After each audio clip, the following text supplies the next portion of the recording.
Bonjour et bienvenue sur cette fiche express où je vais vous parler d'un des principes comptables importants dans la normalisation comptable.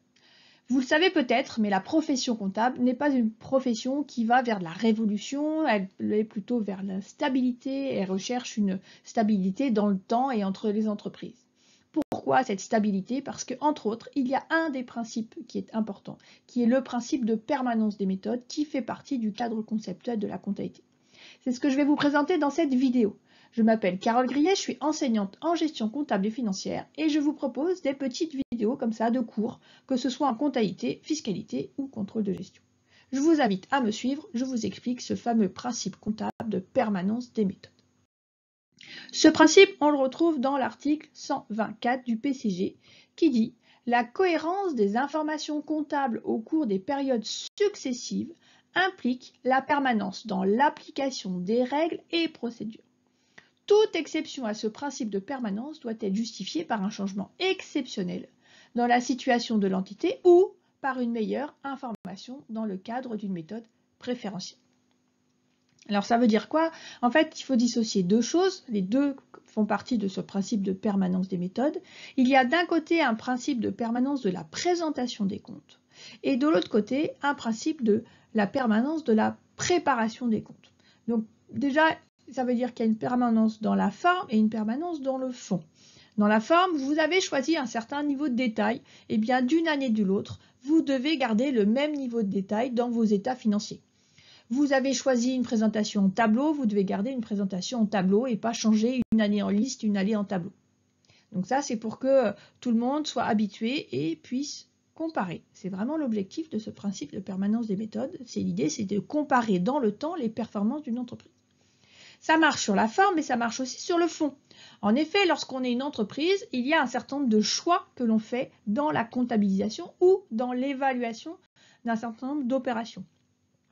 Par exemple, il y a dans certains cas des choix qui sont offerts dans l'entreprise. Par exemple, dans le coût des emprunts, vous pouvez intégrer ou non le coût des emprunts au coût d'acquisition d'une immobilisation. Vous pouvez aussi, dans certains cas, avoir le choix entre plusieurs méthodes. Les méthodes d'enregistrement des contrats à long terme, soit à l'achèvement, soit à l'avancement.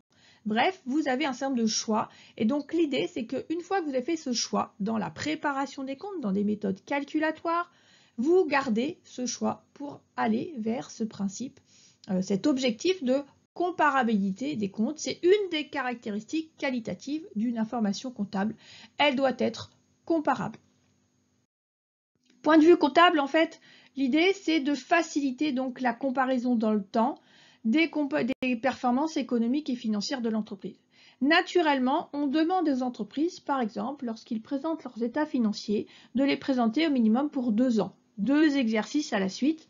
Lorsque on est une entreprise cotée sur les marchés financiers, on va même vous demander 3 ans pour pouvoir comparer les informations. Évidemment, si on ne respecte pas le principe de permanence des méthodes, eh bien, on va avoir des chiffres qui ne sont pas comparables puisqu'ils englobent des informations qui ont été calculées différemment ou qui sont regroupées différemment. Donc ça, c'est vraiment un principe important en comptabilité, ce qui permet parfois de comprendre pourquoi quand on arrive dans une entreprise, ils font de telle façon alors que vous avez appris autrement. Ah oui, mais il y a un principe de permanence des méthodes. Et donc, si la méthode qui est déjà appliquée ne peut pas, si on la change, ça ne peut pas améliorer l'information financière, et bien on va garder la méthode qu'on avait précédemment.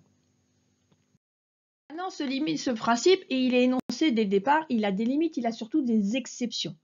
Parfois, il y a une évolution. Alors, je vous ai dit, hein, la profession comptable, la normalisation comptable de façon générale est assez stable, mais il y a quand même une certaine évolution de la normalisation comptable. Et en cas d'évolution de la normalisation comptable, il faut pouvoir déroger au principe de permanence de méthode. Parfois aussi, si vous changez de structure juridique, et en particulier vous étiez une entreprise indépendante, vous devenez filiale d'une autre entreprise, et dans ce cas-là, il se peut qu'on vous demande de changer de méthode pour dire maintenant, nous, dans le groupe, on fait de cette façon-là. On aimerait bien que toutes les entités du même groupe fassent de la même méthode. Et donc là, vous allez devoir déroger à ce principe de permanence des méthodes. Même si vous dérogez au principe de permanence des méthodes, déjà, l'objectif, c'est meilleure information financière. Si ça ne procure pas une meilleure information financière, normalement, vous n'avez pas trop le droit. Et puis surtout les conséquences, c'est une information en annexe et surtout, vous voyez, l'objectif étant la comparabilité, vous allez devoir présenter 2 jeux de compte. Un jeu de compte de l'année N avec l'ancienne méthode, et pour pouvoir comparer N plus 1 avec l'ancienne méthode. Et puis si vous changez de méthode, vous allez donc présenter le nouvel exercice avec la nouvelle méthode, mais pour pouvoir comparer, il faudra aussi le présenter avec l'ancienne méthode. Donc l'année où il y a un changement de méthode comptable, outre une information explicative en annexe, il faudra pouvoir fournir des jeux de compte permettant la comparabilité des informations. Ainsi s'achève cette fiche express sur le principe de permanence des méthodes, un des principes comptables du cadre conceptuel. Si vous voulez aller plus loin, je vous invite, je vous mets en lien là, une vidéo qui traite justement des changements de méthode comptable. Voilà, vous pouvez vous abonner à ma chaîne si ce n'est pas encore fait. N'hésitez pas surtout à laisser un petit pouce, ça fait toujours plaisir. Je vous souhaite bon apprentissage.